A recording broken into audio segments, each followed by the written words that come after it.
Welcome my dear rockets. कैसे हो आप सभी? स्वागत है आपका द बेबीज रूम में। मूवी का नाम ही यही है दोस्तों आज की। शुरुआत में हम मारिया नाम की एक लड़की को देखते हैं जो अपने दोस्तों के साथ लुका छिपी खेल रही होती है। वहीं सारे बच्चे इधर उधर छुपने की जगह ढूंढ रहे होते हैं कि कहाँ छुपे। उन्हीं में जेम्स नाम का एक बच्चा भी शामिल होता है जो एक पुराने घर के अंदर जाकर छिप जाता है। और जैसे ही वो घर के अंदर जाता है, वहाँ रेडियो जैसी कुछ अजीब सी चीज उसको दिखाई देती है, पर उसे समझ में नहीं आता कि आखिर ये चीज है क्या। पर जेम्स उसे कोई खिलौना समझकर अपने पास रख लेता है। लेकिन अचानक उसको रेडियो के अंदर से कुछ आवाजें आने लग जाती है। जेम्स को ऐसा महसूस होता है कि ये आवाजें ऊपर वाले कमरे से आ रही हैं जिसे ये रेडियो कैप्चर कर रहा है। इसलिए वो चेक करने ऊपर कमरे में जाता है, तो वहाँ उसको एक जगह पानी टपकते हुए दिखाई देता है। और जैसे जेम्स जमीन पर पानी में झांकता है, उसके अंदर से एक हाथ निकलकर बेचारे जेम्स को नीचे घसीट लेता है। इधर मारिया को दिखाते हैं जेम्स को ढूंढते ढूंढते काफी ज्यादा थक जाती है। तभी उसे जेम्स कहीं जाते हुए दिखाई देता है। वो उसे आवाज लगाकर रोकने की भी कोशिश करती है, लेकिन वो जरा भी रिस्पांस दिए बगैर अपना रेडियो वहीं फेंक देता है और चला जाता है। फिर मारिया उसे अपने पास रख लेती है।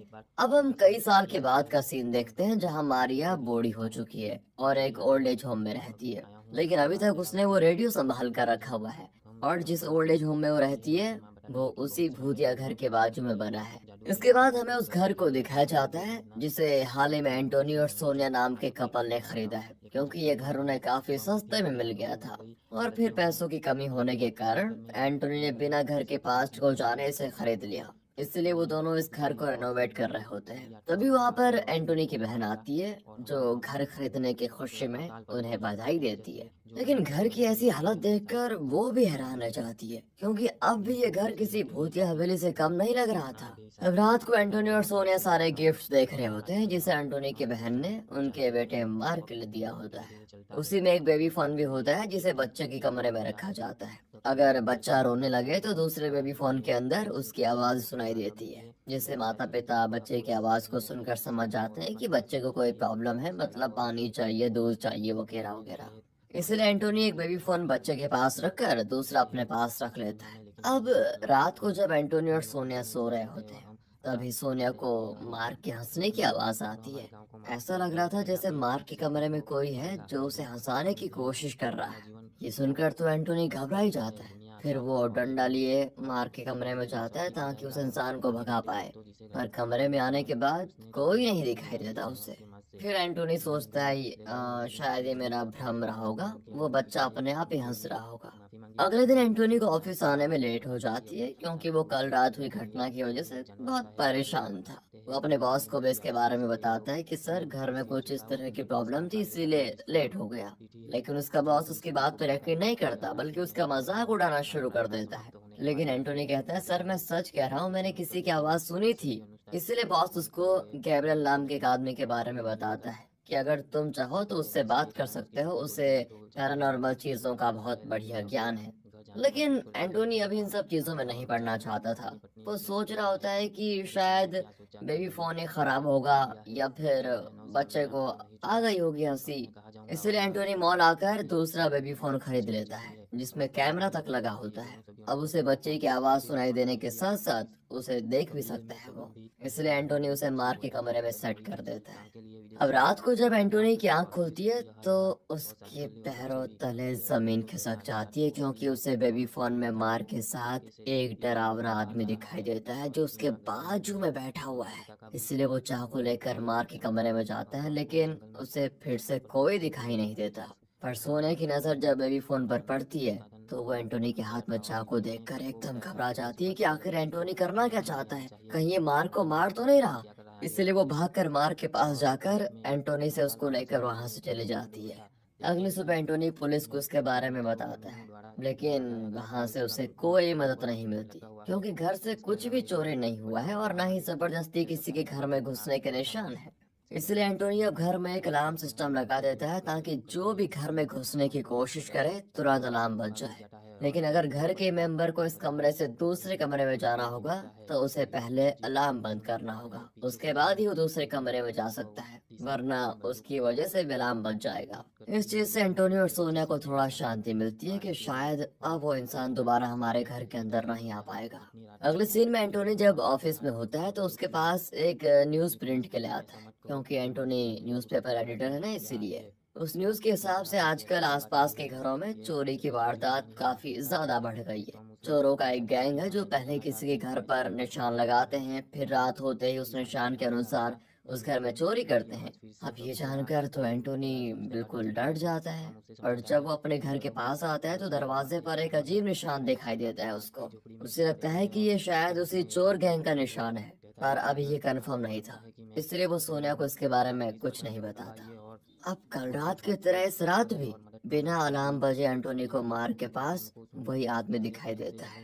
ये देखकर एंटोनी की हालत खराब हो जाती है कि how is it possible, alarm क्यों नहीं बजा। इसलिए वो फिर से चाकू उठाए घर में घूमने लग जाता है। तभी उसको ऐसा महसूस होता है कि उसके पीछे कोई है, इसलिए वो बिना सोचे समझे वही चाकू मार देता है, लेकिन वहाँ कोई और नहीं बल्कि सोनिया ही मार के साथ होती है। लेकिन किस्मत से वो दोनों बच जाते हैं। लेकिन अब एंटोनी की ऐसी हरकत से वो एकदम डर जाते हैं कि एंटोनी पागल हो गया है, अपने ही बच्चों को, अपनी बीवी को मार रहा है। इसलिए अगले दिन वो मार के साथ घर से जाने का फैसला करती है। एंटोनी उसे रोकने की बहुत कोशिश करता है कि देखो वो अनजाने में हो गया था, लेकिन वो उसे कहती है कि मैं अब यहाँ 1 मिनट भी नहीं रुक सकती, घर में कोई नहीं है, ये सिर्फ तुम्हारा दिमाग का वहम है, तुम्हें अपना इलाज करवाना चाहिए, क्योंकि अगर तुम्हारे साथ हम यहाँ रहेंगे तो हमारी जान तुम पता नहीं कब ले लोगे। इतना कहकर वो वहाँ से चली जाती है। तभी वहाँ पर मारिया आती है, जो एंटोनी से कहती है कि सोनिया तो चली गई है, अब तुम्हें भी यहाँ से चले जाना चाहिए, वरना यहीं फंस कर रह जाओगे, ये घर भूतिया है। पर वो आगे कुछ कहती, ओल्ड एज होम से एक लड़की आकर मारिया को अपने साथ लेकर जाती है, और एंटोनी से कहती है कि मारिया की बातों को ज्यादा सोच में मत लेना, उसकी दिमागी संतुलन ठीक नहीं है, इसलिए वो ऐसी ही बातें करती रहती है। अब अगले सीन में एंटोनी जब ऑफिस से घर आ रहा होता है, तभी दरवाजे के बाहर उसको जादू टोने जैसी कोई चीज रखी हुई दिखाई देती है। ये देखकर उसे लगता है कि ये काम जरूर मारिया का होगा, इसलिए वो तुरंत उनके पास जाता है।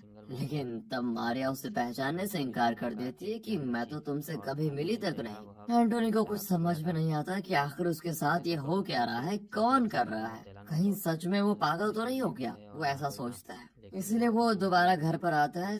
तभी घर के बाहर उसे कोई आदमी दरवाजे पर कुछ चीज रखते हुए दिखाई देता है। फिर एंटोनी और वहाँ पर मौजूद कुछ लोग उसे चोर समझकर पकड़ लेते हैं, लेकिन तब उन्हें उस आदमी के पास कुछ पैम्पलेट मिलता है जिसे वो घर के बाहर रखने आया था, इसलिए वो सभी उस आदमी को छोड़ देते हैं। अब घर आने के बाद एंटोनी जब उस बेबी फोन को देखता है तो उसमें एंटोनी को एक लड़की दिखाई देती है जिसका शरीर काफी खून से भरा होता है। वो घर में रेंगते हुए खुद को बचाने की कोशिश कर रही होती है। एंटोनी जब अपनी आंखों से उस जगह को देखता है तो उसे वहाँ कोई भी दिखाई नहीं देता, पर बेबी फोन में वो लड़की अभी भी दिखाई दे रही थी।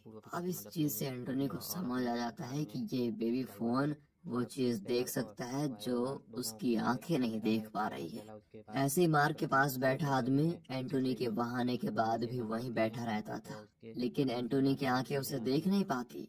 ये जानकर एंटोनी अब पूरे घर में उस बेबी फोन को लेकर घूमता है, जिससे उसे वो आदमी भी बेबी फोन में दिखाई देता है जो अपने ही बेटे को मार डालता है। इतना ही नहीं, वो लड़की जो घर में खून से सने रेंग रही थी वो भी उसी की पत्नी थी। अब ये देखकर एंटोनी की हालत खराब हो जाती है कि मैंने ये क्या देख लिया, ये घर तो सच में भूतिया है। अब एंटोनी रियल एस्टेट एजेंट के पास जाता है जिससे उसने एक घर खरीदा था। वो उसे पूछता है कि इस घर में मुझसे पहले कौन रहता था, लेकिन एजेंट बात को घुमाते हुए सिर्फ पिछले 5 साल का रिकॉर्ड दिखाता है, जिससे एंटोनी को पता चल जाता है कि इन 5 सालों में 3 लोगों ने इस घर को खरीदा है और अनजाने कारण से उन्हें ये घर छोड़कर भागना पड़ा। अब ये जानकर एंटोनी और ज्यादा घबरा जाता है कि कहीं ये घर लेने के बाद मेरा भी ऐसा हाल ना हो जाए, मैंने गलती कर दी, इस घर की मुझे अच्छे से जानकारी लेनी चाहिए थी। अब एंटोनी वहाँ से गैब्रियल के पास जाता है और घर में होने वाली सारी घटनाएं उसे बताता है। गैब्रियल कहता है कि जैसा तुम बता रहे हो उस हिसाब से मुझे लगता है कि शायद उस घर में कुछ बहुत ही बुरा हुआ होगा और जिनकी उस घर में जान गई उन्हीं की आत्मा अब वहाँ भटक रही है, जिसे तुम अपनी आंखों से तो नहीं लेकिन हाँ इस बेबी फोन की मदद से देख पा रहे हो। उन्होंने तुम्हें अब तक परेशान नहीं किया है, इसलिए तुम्हें भी उन्हें परेशान नहीं करना चाहिए। पर एंटोनी ऐसा ही कहाँ चुपचाप बैठने वाला था।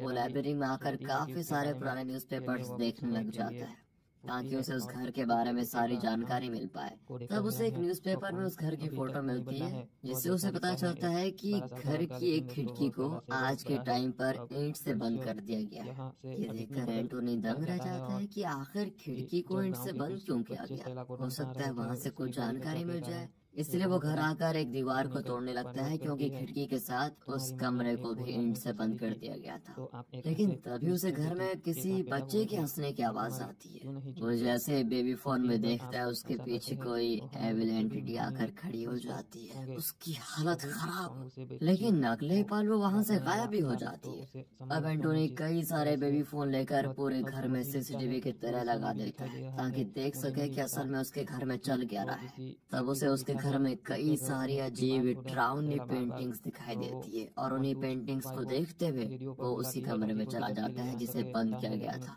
हैरानी की बात तो ये थी कि एंटोनी ने उस बंद कमरे की दीवार को ही दरवाजे की तरह खोला और फिर अंदर आया, जिससे ऐसा लग रहा था कि अब वो उसी दुनिया के अंदर चला गया है जो उसे बेबी फोन से देख रही थी। अब वो यहाँ की चीजें बिना बेबी फोन के देख सकता है। तब उसे एक टॉय हाउस के अंदर उस अनजान आदमी का एक गुड्डा दिखाई देता है और गुड्डे वाला इंसान कोई और नहीं बल्कि एंटोनी खुद होता है। तभी वहाँ पर इस दुनिया का एंटोनी आने लग जाता है, इसलिए वो पुराना वाला एंटोनी तुरंत एक जगह पर छिप जाता है। जिसके बाद इस दुनिया के एंटोनी सबसे पहले सोनिया के पास आकर उसके गले में चाकू घुसा देता है और सोनिया ही वो लड़की थी जो पुराने एंटोनी को उसके दुनिया में उस बेबी फोन के अंदर दिखाई दे रही थी। लेकिन अब जैसे यहाँ वाले एंटोनी की नजर पुराने वाले एंटोनी पर पड़ती है वो उसके पीछे पड़ जाता है, इसलिए वो तुरंत वहाँ से भागकर अपनी दुनिया में वापस आ जाता है जो कि बेबी फोन के बाहर वाली दुनिया है। अब एंटोनी गैब्रियल को फोन पर सारी बात बताता है कि यहाँ पर ऐसी स्ट्रेंज घटना हो रही है और कहता है मुझे लग रहा है मैंने अपने फ्यूचर को उस दुनिया में देख लिया है, जिसका मतलब साफ है कि आगे चलकर मैं सोनिया और मार्क दोनों की जान लेने वाला हूँ। लेकिन अब गैब्रियल उससे कहता है कि मुझे नहीं लगता कि वो तुम्हारा फ्यूचर है। तो उससे कहता है कि तुम पैरेलल यूनिवर्स जानते हो। पैरेलल यूनिवर्स का मतलब है एक जैसी कई सारी दुनिया जहाँ सेम लोग रहते हैं। मेरे ख्याल से बेबी फोन ने तुम्हें पैरेलल यूनिवर्स में पहुँचा दिया था। वहाँ तुमने जो भी देखा कि वो आदमी मार्क के साथ बैठा हुआ था, तो असल में वो दूसरी दुनिया का एंटोनी था जो मार्क के साथ अपनी दुनिया में बैठा हुआ था। पर बेबी फोन के जरिए तुमने उसे देखकर ये समझ लिया कि वो तुम्हारी दुनिया में है। लेकिन अब उस दुनिया में जाने की वजह से वहाँ के एंटोनी ने तुम्हें देख लिया है, तो मेरे ख्याल से वहाँ की सोनिया को मारने के बाद वो तुम्हारी दुनिया में आने की कोशिश करेगा ताकि तुम्हारी जगह ले पाए। इसलिए तुम्हें जल्द से जल्द सारे बेबी फोन को बर्बाद कर देना चाहिए ताकि दूसरी दुनिया का एंटोनी यहाँ आ ही ना पाए। अब ये सुनकर एंटोनी एकदम घबरा जाता है कि ये मैंने क्या कर दिया। तुरंत वो सारे बेबी फोन को तोड़ देता है। तभी वहाँ पर सोनिया भी मार्क के साथ आ जाती है जो उससे माफी मांगने के साथ यहाँ दोबारा रहने आई हुई है। एंटोनी भी काफी खुश हो जाता है। अगले सीन में एंटोनी जब ऑफिस में होता है तो उसे घर से फोन आता है जहाँ दूसरी तरफ से पैरेलल यूनिवर्स का एंटोनी उसे घर आने के लिए कह रहा होता है।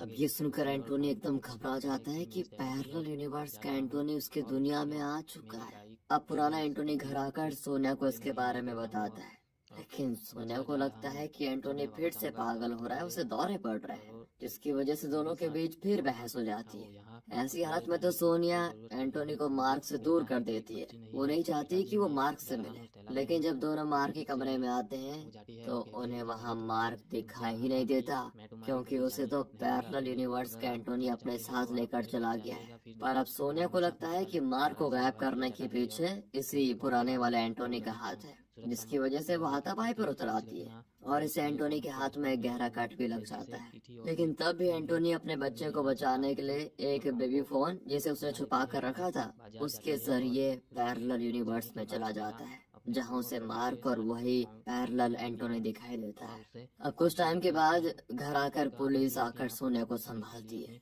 जहां सोनिया को एंटोनी भी दिखाई देता है जिसके साथ मार्क भी है। ये देखकर वो खुश हो जाती है कि उसका बच्चा भी ठीक है।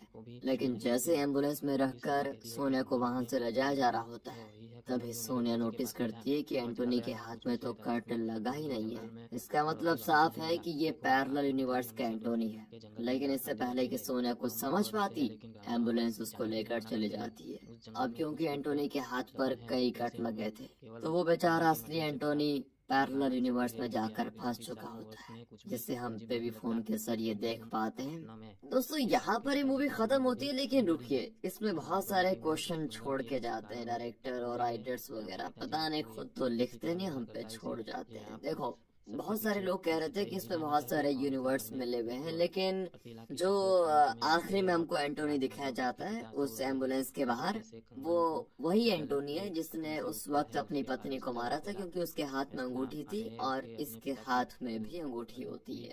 यानी कि ये विलन वाला एंटोनी है, ये एक ही है। जहाँ तक मुझे लग रहा है इसमें सिर्फ 2 ही यूनिवर्स की बात हो रही है। और जो अपना पुराना वाला एंटोनी है, वो जब अपने बेटे को ढूंढने के लिए दूसरे यूनिवर्स में जाता है तो वो वहीं फंस जाता है। अब देखो, हुआ ये होगा, जब अपना पुराना वाला एंटोनी पहली बार दूसरे यूनिवर्स में गया था, तो जो बुरा वाला एंटोनी है उसने उसको देख लिया था। अब हो सकता है कि बुरे वाले एंटोनी और उसकी पत्नी के बीच वहाँ पर संबंध कुछ अच्छे नहीं रहे होंगे, मतलब उनके बीच या उसकी वाइफ उसको चीट कर रही होगी।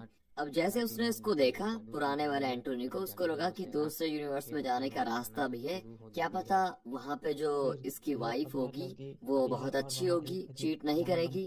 तो वो टाइम लाइन को एक तरह से बैलेंस करने के लिए जो पुराना वाला एंटोनी है उसको अपने यूनिवर्स से बुलाने की कोशिश करता है, उसके बच्चे को चुरा के।